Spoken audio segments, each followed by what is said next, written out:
ride.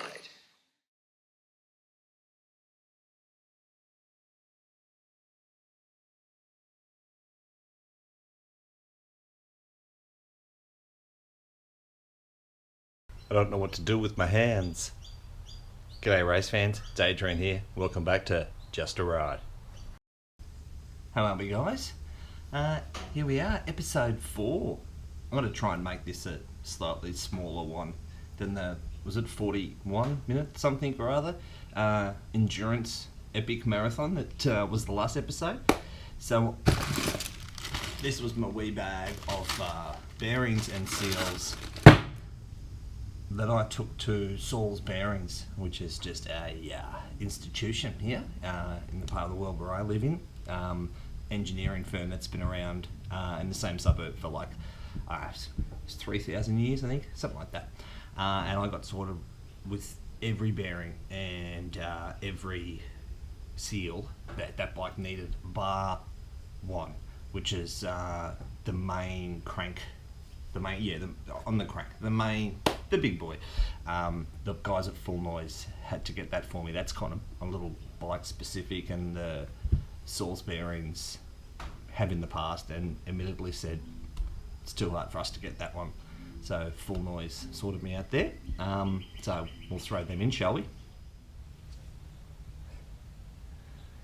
Sit rep. Here we are, guys. I have had all of the bearings for this bike. Snowy. Let it snow, let it snow. In dry ice for, I don't know, 15, 20 minutes now, I suppose. On the bake for a while in a completely frigid oven, freezing them things a little smaller than they actually are. So this process is a wee bit easier. Don't worry, that was just light globes that were falling. Adrian. Yeah, so it's going to be made easier. They're going to shrink, and the case is going to expand a little bit with some application of heat. Let's get to it.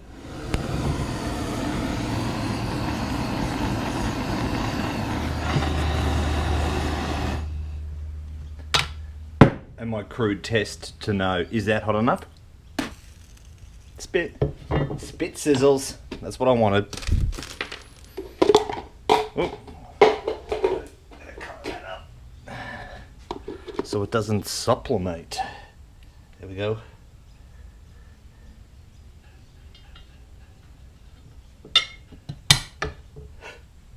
No need for socket. Water pump.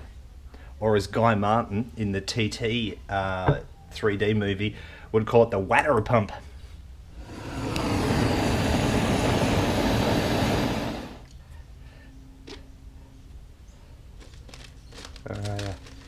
Okay. Woo.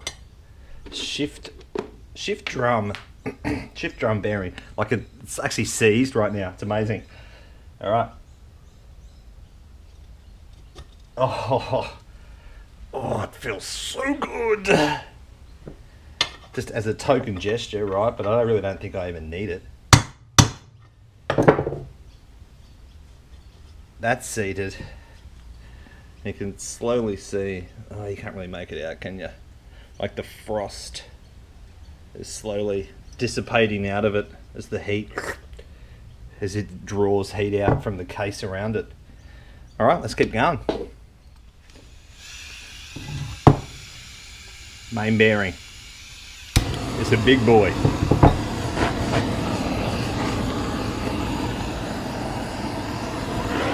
The spittle test. No, not yet.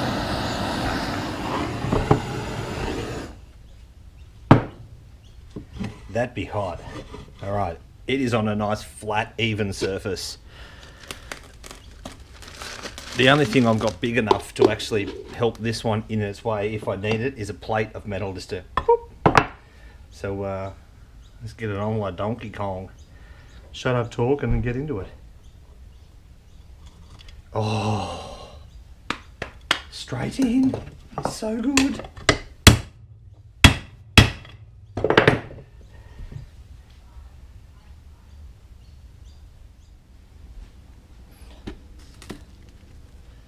I want you to really get in there with me, guys. Alright, experience this.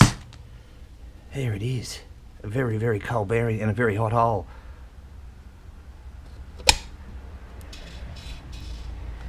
That'd be in.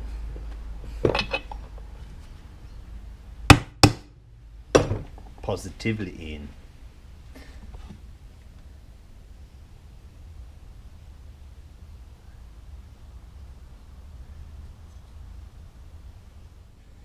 No jokes, guys. Off camera, I just did that one without even heating the case. Yeah, granted, there was a bit of subsidiary heat in the already in the case, but yeah, I just picked it up out of the ice, put it in. This is just going swimmingly, isn't it?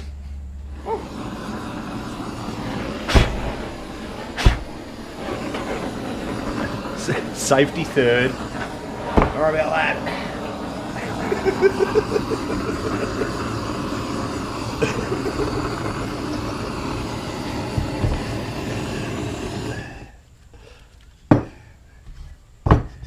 You know I run a tight ship here, guys.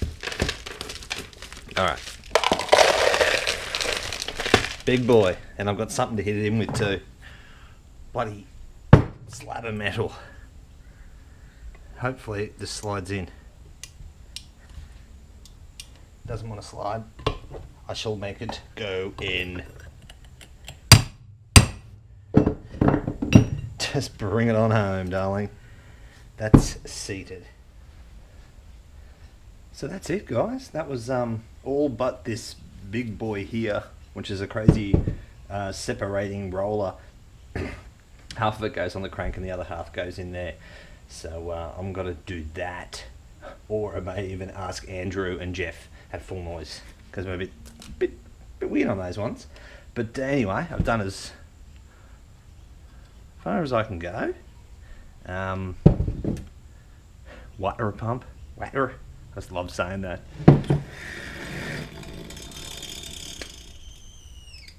You get that? Bit of sublimation of a hot case. New.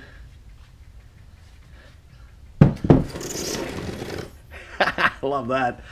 And this is the rear brake lever. There was actually 2 bearings in that, so you know, when I went to Saul's bearings, it was literally a bag of every bearing and every oil and dust seal on the bike. You'll have to excuse me, sorry guys. I have just put in this inner race of the bearing onto the crank here. This was something that I had a discussion with Andrew from Full Noise, and he assured me that it was completely achievable. Put the whole crank in the freezer. That's been in there for 3 hours or so. And then heat up that inner race just with the butane torch until it changes a nice sort of, you know, beyond the platinum titanium color into the bluish tones before red. And as he was, right, it just went slip on. It was one of those, this is time sensitive and I could not be asked getting the camera out right now. So that's why this is post the event and I look like a bloody champion. Hey? Oh, slip scratch. That's my persuader.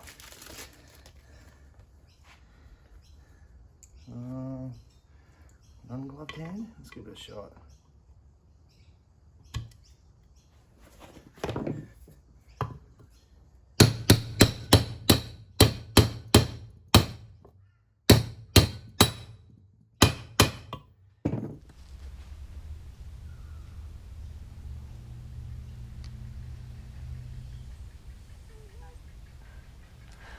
That's bloody atmosphere, isn't it? Hey, have a go at it.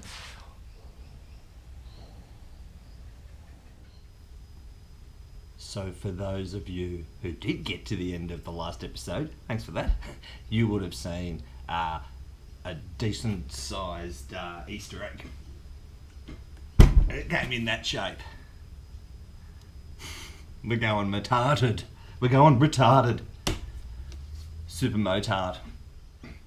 Take the lightness and agility of this thing and match it with the sheer mechanical grip and confidence inspiring front end of this, and you go retarded. Welcome to Super Motard Town. This is what I want. Bloody hell, that isn't right. And I got the other one as well. So, Facebook Marketplace, God bless it, and a really cool young fella that I bought this from, Indiana. Seriously, this is his name. So cool, Indiana. Who actually had these on a like a late teens model KTM 300 two-stroke. A hat tip to you, sir, because I thought I was diving in the deep end with the 250 two-stroke super motard. But no, yeah, so Indiana sorted me out. Thanks again, brother. So this is the main direction of this bike. You know, I've owned a motard in the past. I have a motard that lives in this house with me, but I'm its foster carer. I ride it a little bit just so the battery doesn't go flat. Charlie X-wrapped apart. All good, bro. So I've owned a motard.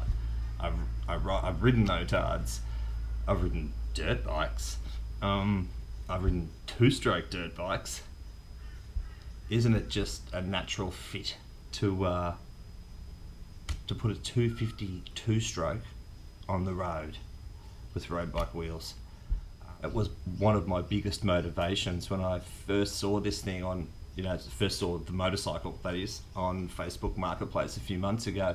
As soon as I saw it, I went, if I'm getting that, I'm going to make it a motard. I didn't want to drop the motard thing straight off the bat because I was still trying to source the wheels, and there was still that natural sort of trepidation, because it's all about these spaces. Another one comes out of these yet.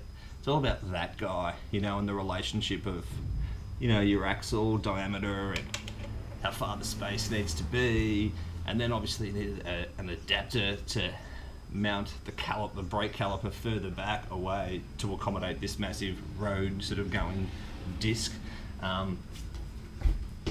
So there's still a little bit of fiddling and tweaking that I'm going to need to do, because I am putting this on a 1999 modelled bike with conventional forks. They're not upside down, so looks a little different downstairs. But it's nothing that isn't impossible, I can't think. Like, that was my initial sort of trepidation about even dropping them. Oh, this is going to be a motard, guys. Because I was still unsure as to, is it even possible? But it's one thing I've found with the little bit more ability that I gain as I go across and go along this journey, is nothing's really impossible, is it? It's just how much money do you have to throw at it, or time, or resources, or whatever. So I've just cannonball in the deep end and just bought a set of wheels that came off of it. I think it was a 2017 KTM 300. As it stands now, as they sit in this garage, not been adapted at all, but the rear wheel fits as the axle. It goes through, it sits in the swinging arm central with the brake not hitting anything. It's clear. It's yeah, so that's a positive. So I've just got to throw some thinking into the front wheel and its assembly, but once again, it can't be impossible. Really? Come on. And the familiarity, is that a word? I know the engine because of the 252 stroke. So I know there's a few things that I can do to just try and make it a bit more compliant on the road. And one of them is just wind out a little bit of that pressure on that exhaust port opening spring. It literally is just a bolt that you either put pressure on or take pressure off, and that's sort of governing when and how aggressively the all of the expansion chambers open, which when you're in the cockpit and you're on the, that's called power band, which if you're not expecting it can be bloody frightening. And I can only imagine what this thing is going to be like when that rear wheel hooks up. Hooligans! If you hate your license, come ride a 250 motard. I can also change the actual final gearing. I will.